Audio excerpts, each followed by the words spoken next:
All right, so I just want to say hi. To start off, I'm super excited to be here for two reasons. One thing that I get to do and one thing that I don't have to do, right? So the first thing that I get to do is I get to hang out with all of you guys and actually just been wonderful yesterday and today, just listening to these conversations. And one thing I don't get to do is because every time I go talk about aesthetics and beauty and learning in science, education, I have to have a bunch of slides which look like this. I have to convince the crowd this is important. You know, you guys better pay attention to this. So you can see, so I have done my homework on that, made sure that they're all there. I don't have to do it today, which is awesome. There's a lot of conversation around truth and beauty as well. So these are these kinds of wordplay that I like to make, where truth becomes beauty, becomes truth, and we can actually question whether that is true or not.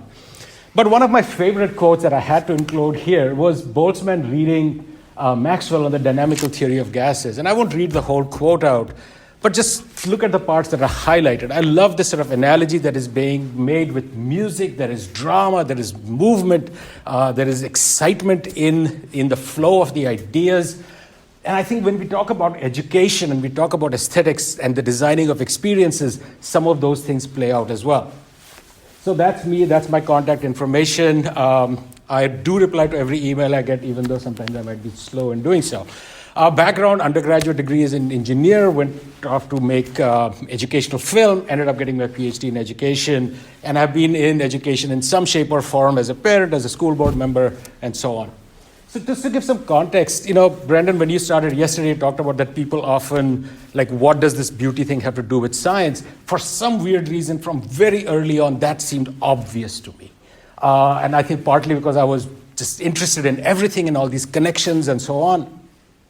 So in India, if you grow up and you're good at science and math, you end up going to engineering, which I did, which is what I call my four-year transformation, which I hated my 4 years there. That's what I ended up looking like at the end of it.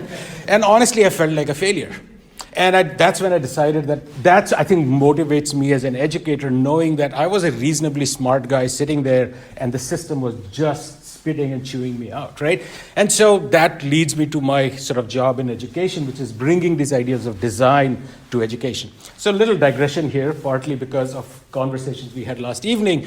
While I was doing my PhD in Urbana-Champaign, I found this book by Robert Root Bernstein called Discovering, where I learned that there are 400 different representations of the periodic table of elements, and my brain was blown away. And I was like, this is crazy. I was going to do a dissertation on children's understanding of biology, and life changed. Two key insights, though. One, what amazing creativity chemists are showing, right? There is art here, there is craft here, there is aesthetic, all of that stuff is playing out, but we deny that to our students. Our students get the truth with a capital T. Here it is on the wall, here it is in your textbook. The other interesting thing is that the periodic table really shouldn't look like this. If we go with this representation, it should look like that. But it doesn't, and it doesn't because of the technology of the textbook. So the technology of representation is changing, and there's research to show students have a really hard time figuring out what this actinide and lanthanide series fit. And so I decided to build this piece of software which would allow you to navigate different representations of the periodic table. It was called Flips, made back in the day, running on a WebStar server under my chair. Doesn't work anymore because none of the plugins work, nothing works, right? So that's the end of the digression. But that was emergent from a conversation last evening, so I just put it in there. So coming to this emphasis on STEM education, there's this distinction that I make between sort of the instrumental and the aesthetic. So the instrumental reasons for learning STEM is our competitive ability as a country, prepare for the jobs of the future, advanced scientific literacy. In short, it says, trust me, this is good for you, right? This is what we are telling our kids, believe us, down the road, it's going to be useful. And we see there's enough research to show students are disconnected. They don't get why science is important. This is a quote from one of my This was actually maybe the first dissertation that I served on, not as a committee member, and Mark will come up again. And this was a quote one of the kids said. It's horses and rainbows make the world seem more exciting, not science, right? And that's an indictment of us as educators. Even in research in educational, in science education, the focus has really been on conceptual change, cognitive change, and things that we're not really thinking about the power of the ideas to move us, to change us. So why do we separate this personal from the public? Why do we deny learners this soul-jumping feeling of learning something powerful and beautiful? So there are challenges, of course, right? It's all subjective. Where's the data? There's a lack of analytic frameworks about how this should apply, some of which have already come up in the previous conversation. Plus, of course, we have things like beauty is not always truth, right? And we might have a beautiful idea, and guess what? Data comes along, as we saw in our first presentation, and poof, there goes the beautiful theory. Notions of beauty differ across disciplines. And I think, Brendan, you mentioned that this morning between, let's say, in math and physics, where simplicity, parsimony becomes super powerful. Talk to a biologist, they do not trust simplicity because they have, even exceptions in biology end up having exceptions, right? And we often, and this was mentioned earlier, that we redefine what we mean by beauty depending on culture, context, and so on. The work that I'm going to talk about now is this framework that we have developed, but it builds on the work of a bunch of other people, so I want to make sure to... and the other move that I'm making, and Sherry, I loved your mention of like talking of aesthetic rather than beauty, because I think I resonate with that very well.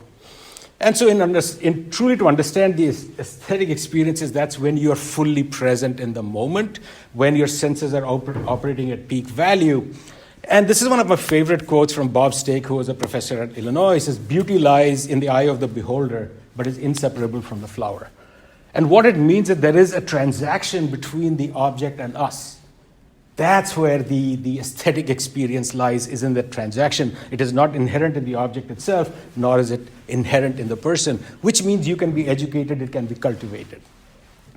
Sort of build on the work of Csikszentmihalyi as well. We'll not really get into the details of that. But Mark Gerard, who was the student whose committee I served on, his study, and I really, those of you who are interested in aesthetics and learning should look up that dissertation, because it's a really nice piece of work where he compared two teachers, one giving students, third graders, an aesthetic experience of science, and one giving a very good teacher, nonetheless instrumental.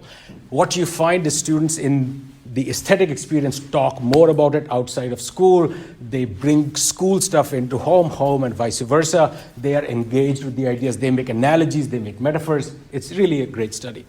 We also did some looking at the works of like Alan Lightman. So the reason I have that little floppy disk there, because I reached out to Alan Lightman. I said, you did all these interviews with cosmologists, can you give us the interviews? We want to analyze them. He said they are on old floppy disks. So we had to figure out a way of converting. And after I think 30 years, saw WordPerfect, caret B, this, like HTML tags. And we also looked at sort of more popular explanation of science in developing this framework. And that's the journal article. It's on my website. So the way we think about it is we said that the first thing that happened in an aesthetic experience is the sense of wonderment. Is this appreciation? All of these words are familiar to us because we have heard them over the last day and a half, right? Awe, admiration, mystery, connecting to the sublime, seeking to understand. So it's that first moment when you see something and it puzzles you, you're curious about it. So that's the first one, the wonderment. The second is the journey, because again, developing an understanding that a proof can be beautiful doesn't happen just like that. You have to learn it, you have to build on it. So there is this process of engaging in that discovery, of growth, of working with others, working individually, and it sort of changes your perception of the world, the way you think about the world. And then finally, what we talk about is the fulfillment, this sense of accomplishment, a personal accomplishment, or accomplishment of being lauded by others in your community, whether it's a Nobel Prize or it's just applause in a presentation. But there is also this sense of unveiling of reality, of people talk about the mind of God, and so on. So we talk about sort of our way, but of thinking about these three sort of steps in the aesthetic engagement in the scientific process. The nice thing is that once you have here, you actually end up with better wonderment, appreciation, more questions, and curiosity. And so it becomes this sort of positive loop that you can go on forever. Right? It's not an answer that you find and you're done. So a couple of my favorite quotes and titles. So Robert Oppenheimer said, understanding is a lot like sex. It's got a practical purpose, but that's not why people do it normally. And the flip of that of the article is by Gopnik, which is explanation is orgasm. So the idea that, the way evolution made our brains want to understand the world was by giving us a hit every time we did something, when we solved a puzzle, when we did something. So that sort of explains, I think, this whole idea of why understanding, to me at least, as a species, is such a powerful thing.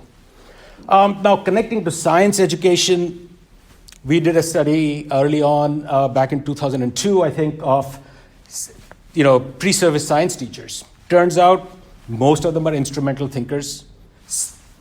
Almost all of them have aesthetic experiences, but do not connect it with their personal life, with their professional life, and none of this is ever covered in teacher prep. I'm going to skip this one. Okay. So thinking of learning as an aesthetic experience, yeah.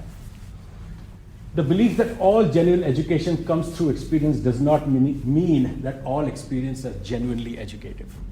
And so large part of my work has been in trying to think about how do we build these educative experiences.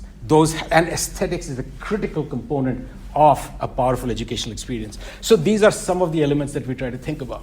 Thinking about unity and coherence. A lot of our times the students are given content which makes no sense why one follows the other, right?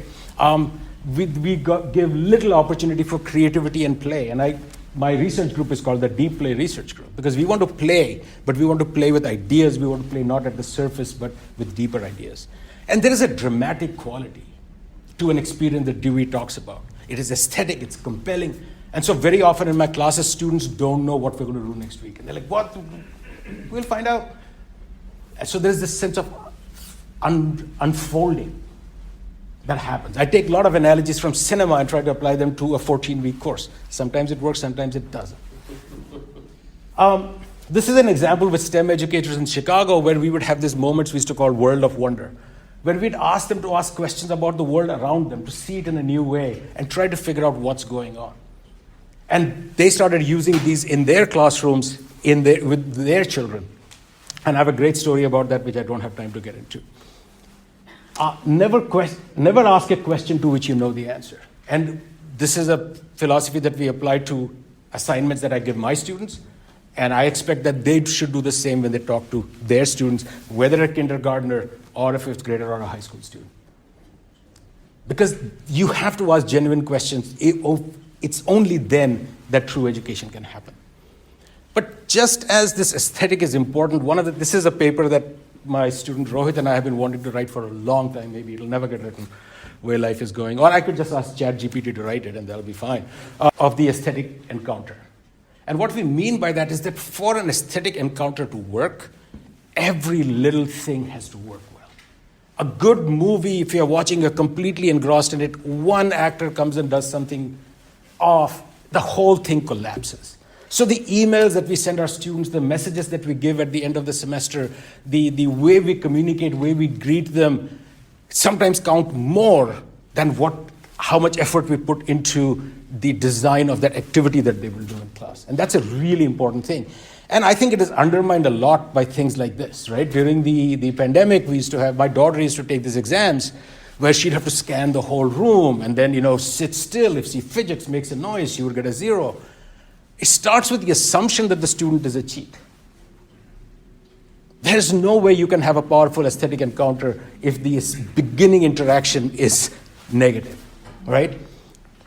So coming full circle, psychology, this is a great quote from William James about psychology and teaching. So these are some word plays that I do, which I thought I would share with you guys. So can you read this? What are the words here? Okay. Now you can rotate them. Still say the same. One of my professors once showed me, talked about fractals and so on, and about how they map out to temple architecture. And we can talk about that. You can ask me more about that later. But that led to these designs, which are typographical explorations of the word fractal. I'm setting you up for the art stuff. This is another one with the idea of self-similarity. This is one of my favorite designs. And so when we talk about art and science, can you do that? So I think to me it's personal because those 4 years in my engineering where I felt like I was a failure, I took the blame on myself. And a few years back, I was invited to Purdue University to their engineering education center. And I said, fantastic that you called me because you guys let me down. For the longest time, I blamed myself, but I now know that it was failure by design. It was not designed for me. And if it was not designed for me, I'm pretty sure it was not designed for a whole bunch of other people. So I just hope as educators, and I love this conference for this reason, that we can leave it better, though I doubt it's going to happen to that ball of yarn. Started with hi, goodbye. That's my contact information. Thank you very much.